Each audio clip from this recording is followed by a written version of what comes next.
All right, welcome back everybody for a part 2 on the topic of a real game lacking real-world relevance. My name is Mark Wolf. I discovered the grand unified theory of game design. The basic primer is in the description below. And I guess after the last video, I thought the topic was covered, I thought, very clearly. And, I thought I made all my points very, very well.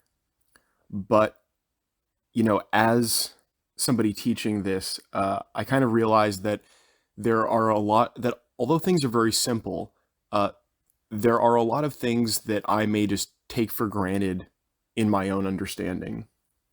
And so I wanted to give some more examples to kind of cover some more things. And I think there was also there is still a little bit of confusion on the topic of fighting games. So we're also going to come back to answer some of those questions.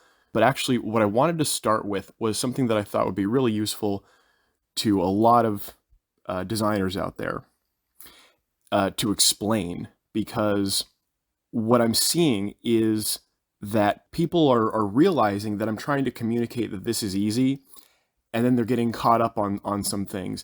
And so I was trying to pull back and see what would be useful for people to understand that would help them, grasp the whole thing.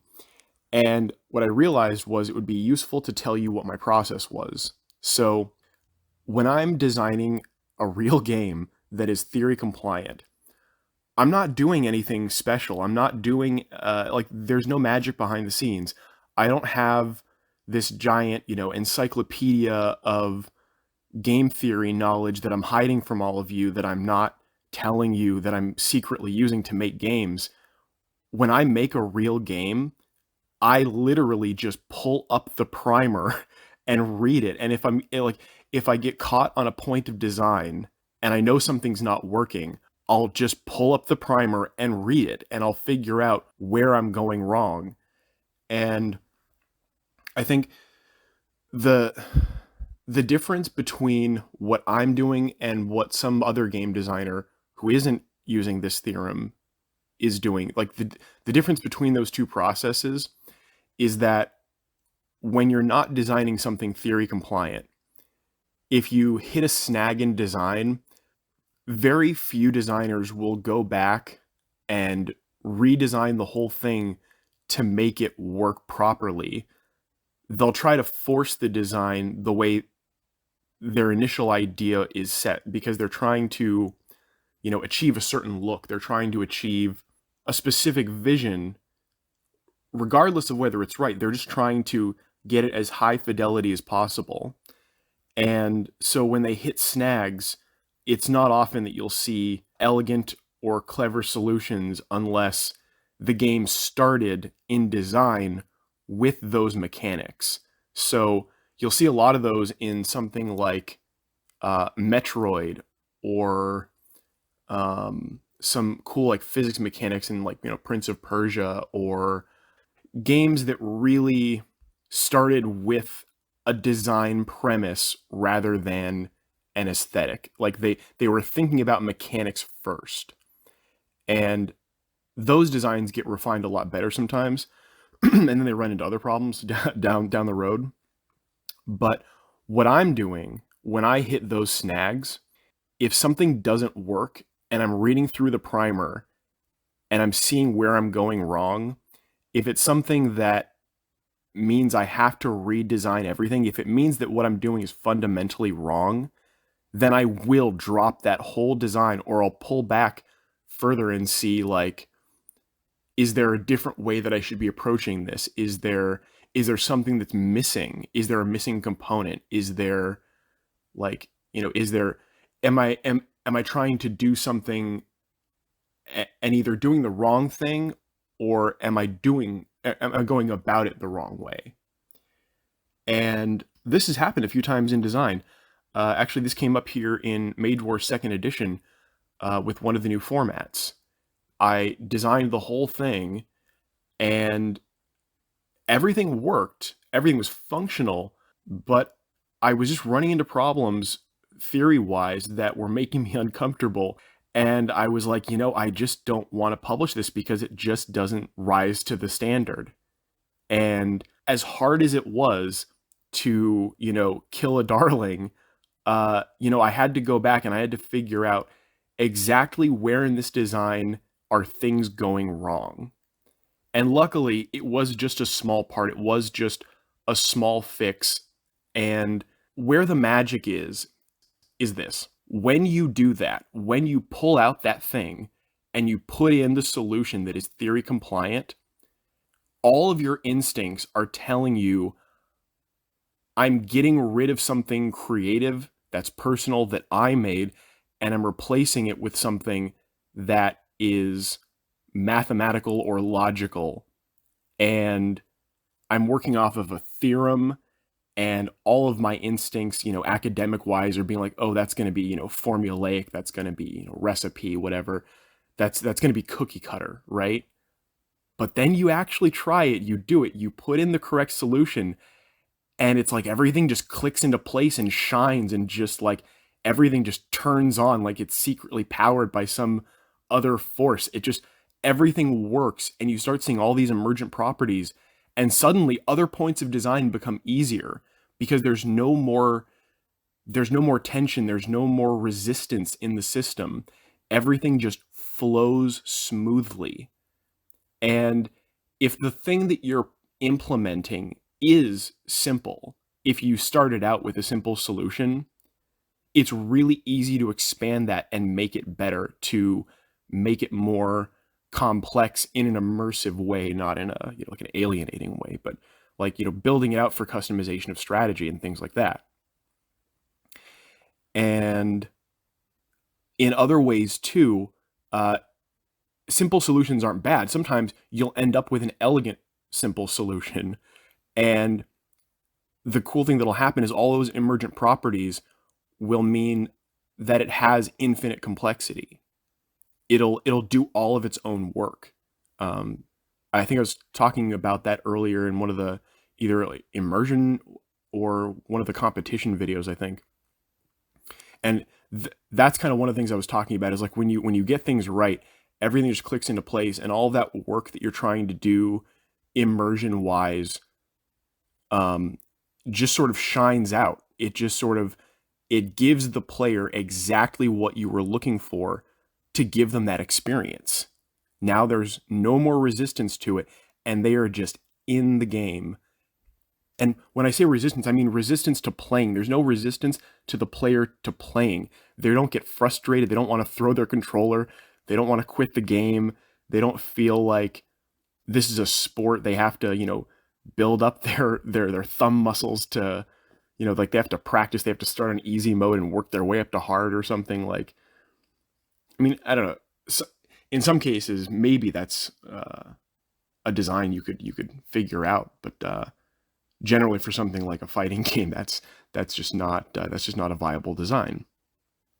So before we get to the topic of fighting games, now that we've kind of covered like what it's like for me to design a game, what I'm really doing, and it's very simple. It's not complicated. I'm not doing anything special, or I'm not doing anything that I'm not explaining to you. I really do just look at the theorem itself. But now that we've talked about that, and I hope that clarifies some things for people, I want to talk about an example that I hope also clarifies some things. And this is looking at the contrast in real-world relevance between the two different setups of competition of a capture the flag game or sport and a historic war reenactment. And so we're going to take these from real-world relevance into the realm of game design, starting with capture the flag.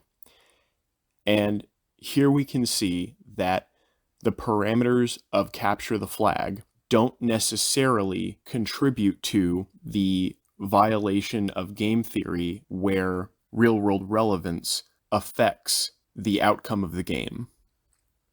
And we can see this because when we look at the parameters of capture the flag as a competition, the setup of the field can be modular. It can be in multiple places. It can be in any location that can accommodate it. And that's the same whether inside or outside. So it's not necessarily a fair weather game. You could play it inside if you had enough room. The restriction of space also isn't necessarily tied to capture the flag. And we can see this, or we'll see this momentarily when we bring this into a realm of game design out of real world relevance.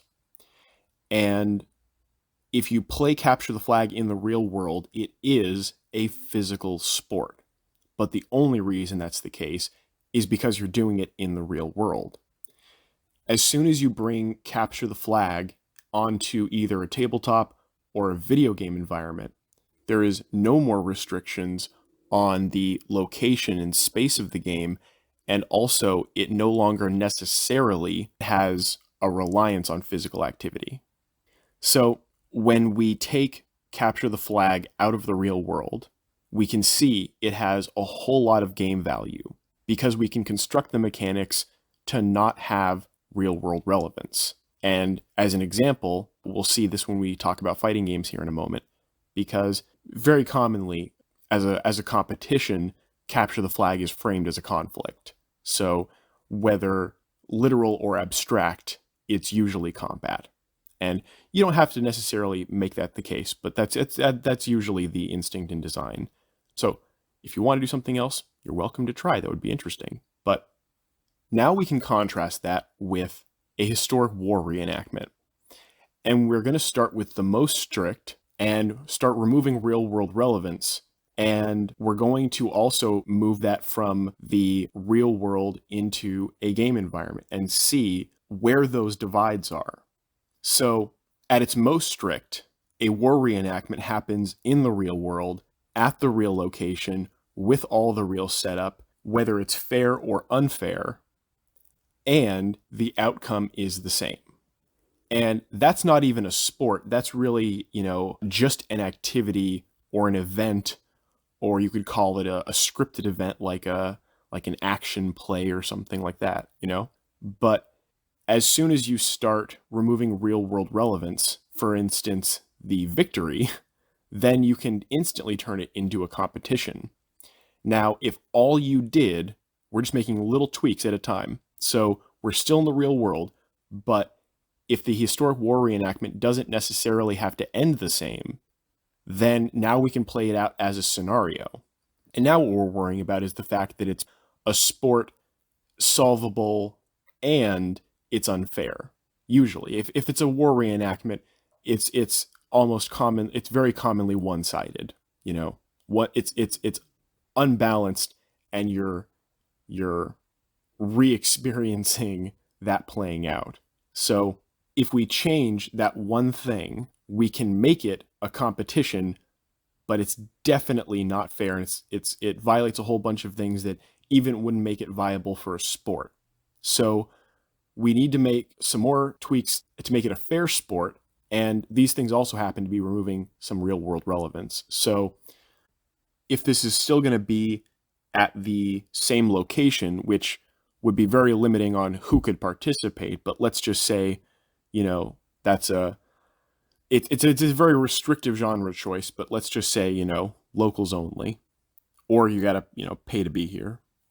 The first thing that we can remove is the unfairness. Instead of having it be historically accurate, we can say both sides have a balanced side setup.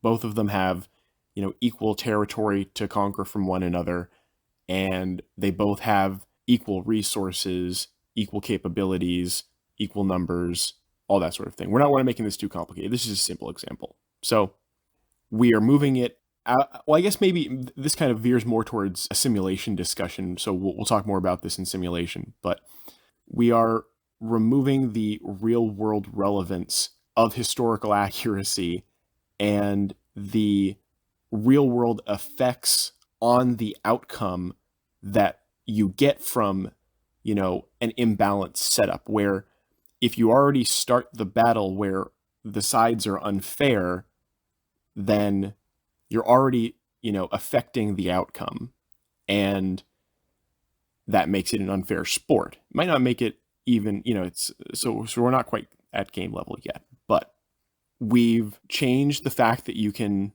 have a different outcome, and we've made it fair. We've also, done a little bit of work with the capabilities to make sure that it's balanced.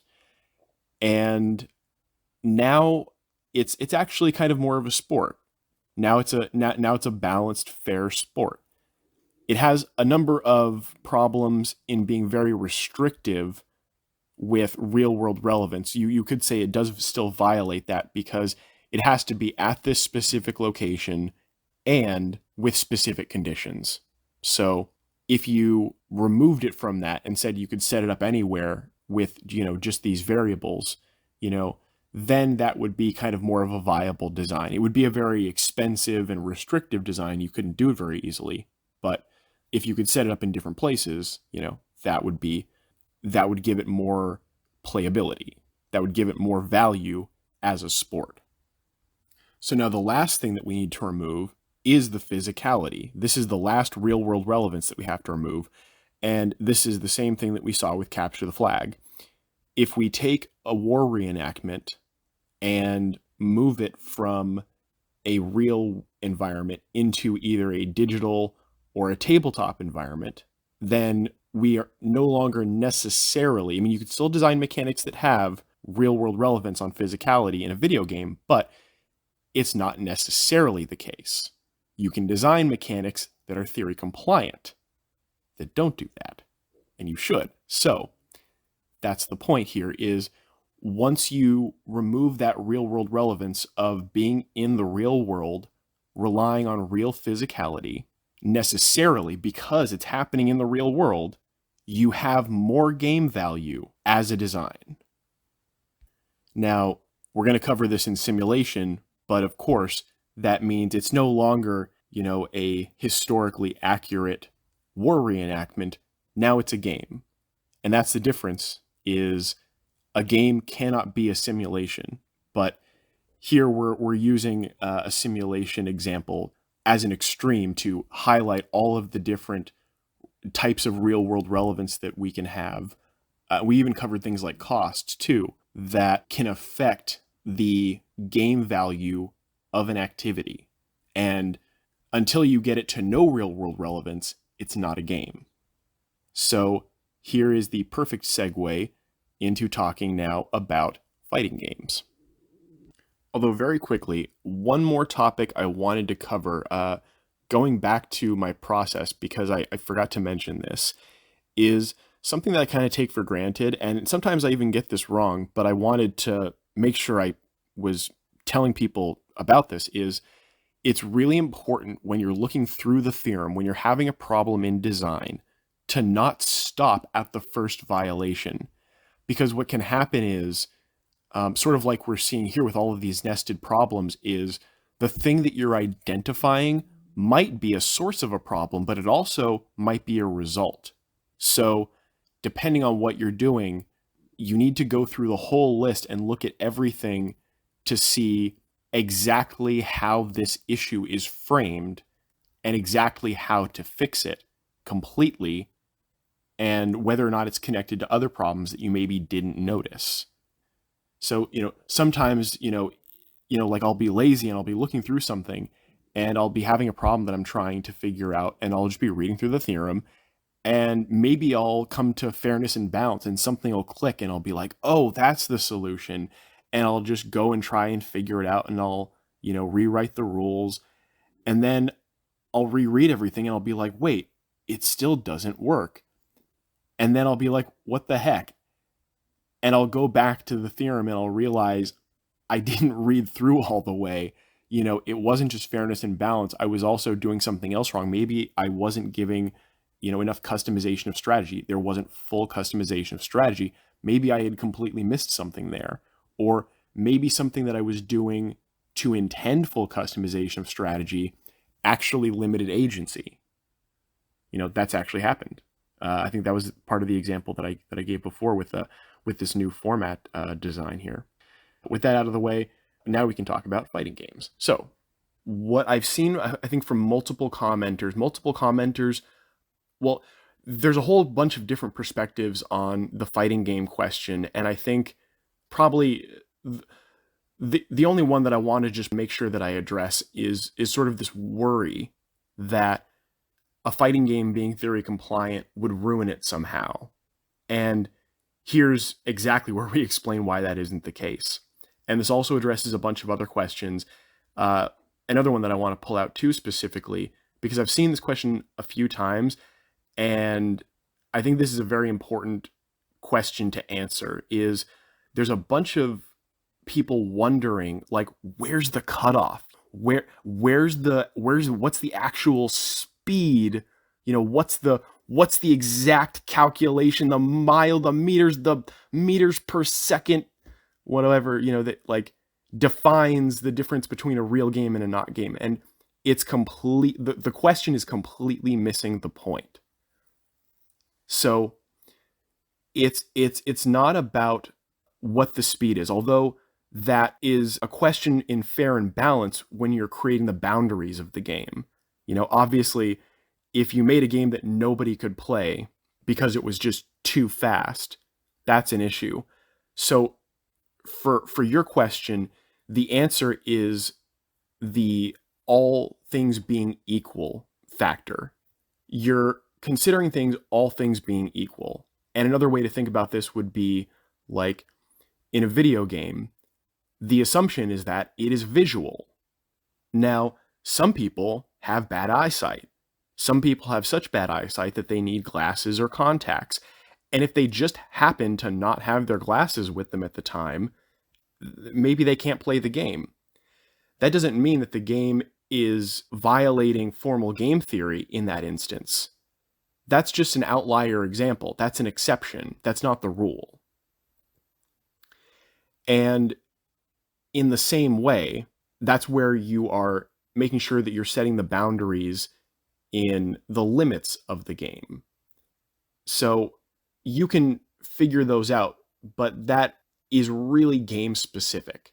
That entirely depends on the mechanics of your game. How much space is the event happening in? Speed is different when you're working with Tetris on a Game Boy screen versus how fast projectiles fly in a 3D environment in an MMO. Those two things are very, very different. The calculations are not the same. The answers are not the same. And the more important question is getting down to the actual game mechanics, where people are asking, like, where's the cutoff for the speed? Not the ultimate cutoff. What's the actual, mechanic cutoff? And here's the correct way to look at it. Forget about the cutoff. This is kind of something that I think maybe accidentally got buried in the customization of strategy video, but we're going to bring it back to real world relevance, talking about fighting games, is that instead of relying on twitch reflexes and being a sport, what fighting games need to do is account for full customization of strategy. There needs to be viable characters that you can play, viable builds, because again, we're not picking characters in a real game. We're making them. We're choosing what our stats are, what our abilities are, what our moveset is. And part of that is making it so a slow character is actually viable. Now, here's another point that I think some people are confused about. And I've repeated this answer a few times, but I'll repeat it here again. It's not that every strategy in a real game needs to be viable, because you can have bad strategies. What you need to make sure of is that in design, no strategy is favored over another. And you can do that mathematically in balance, but you can also do that logically in fairness, which strictly in logically fairness, because you can also have mathematically unfair. But an example here is a really good example coming back to the Dragon Ball Z fighting games. So in those, like I said, you have this really cool ability or option in the game to customize the actual move loadout for every character that you want to play. But where it's unfair is that not every character has the same level of customization. Most characters don't have anywhere near the customization that the main characters do. And I suppose if you wanted to be charitable and give a justification for that, you could say, well, the game only wants to do things that are canon. And those characters didn't have their movesets fleshed out, so we can't give them things that don't exist in Dragon Ball. But really, that's kind of where you need to break from real world relevance and say, this needs to be a game first, not a simulation. We're not simulating, we're making a game. So you're making sure you give players full customization of strategy. And if you're in a fighting game, like I said, this could be customizing both the stats and the moveset of the character. And instead of wondering where that cutoff is for how fast is too fast, make it so viable slow characters are playable. If you are in somewhere like Super Smash Bros., this is a great example. If you had a slow character with a really high defense, it would be a challenge for faster characters. And what they need to do is consider, how do I approach this when they are fighting somebody who is optimized to be a slow character? And if they're very skilled, then they know how to counter faster strategies. They've made sure they've accounted for that in their customized moveset. They've figured out what works for them stat-wise, and they're playing the strategy that works best for them. Maybe you're better at playing slower characters, so you move to a slower strategy. That's not necessarily a loss of agency. That's allowing you to customize to accommodate for your capability. And this is different from existing fighting games where the only answer is to be the fastest, is to have the quickest twitch reflexes, to turn it into this sport exercise where you know, instead of just playing a game, instead of getting good at playing a game, you're having to research like hitbox location and all of these like weird physics and like frame count and frame timing. And like, you should never, ever have to do that to be competitive in a real game. You should be able to examine the mechanics themselves. You shouldn't have to get down to the hardware level. That's, yeah, that's ridiculous. Because you should be able to compete no matter what your strategy is. Now, could you play a bad, slow character in a fighting game? Could you design a strategy that was bad? Yes, absolutely. But a slow character can't be unfavored. You can't favor just the fastest, zippiest characters or the ones that just have like the most recognition in their IP. You can't just make those the most powerful. As much as you might want to do that for marketing, that makes it not a game. And I don't know exactly how Super Smash Bros. Would approach that, because I'm talking about that like that's a simple example, but this is one of those cases where I'm recognizing that that's not simple, because you have to completely rework how Super Smash Bros. Works. If you could customize your own character, there is no customization of characters. You're playing pre-made characters. So they would maybe have to pull in a whole bunch of other, secondary characters and builds, or maybe everyone would be playing like minion characters. Not like minion's the wrong word because that has meaning now. Mooks, grunts, henchmen. Yeah, like Koopas versus, I don't know, whatever the robots in Sonic are, whatever the egg robos or whatever. Like all those different things. Maybe that's a design avenue that Super Smash Bros. Could look into, is giving customization of strategy by, instead of playing the main characters, being able to customize with all the different types of secondary characters and enemies and things that exist in those games. That might be a better design choice. Because yeah, it would be weird if you could actually, well, I guess the other design choice then would be, if you could fully customize each character, then you could have different versions of them. So if you had a slow Link, it would be like Link in plate armor or something. If you had a fast Ganon, it would be like Ganon in his mage robes or something like that, versus Ganon in armor, or maybe his demon form or whatever. I don't know. But I hope that clears a few things up about the fighting game problem. And thank you very much for watching. Thank you for listening. Same rules for posting comments down below as the last video, and I'll see you in the next one.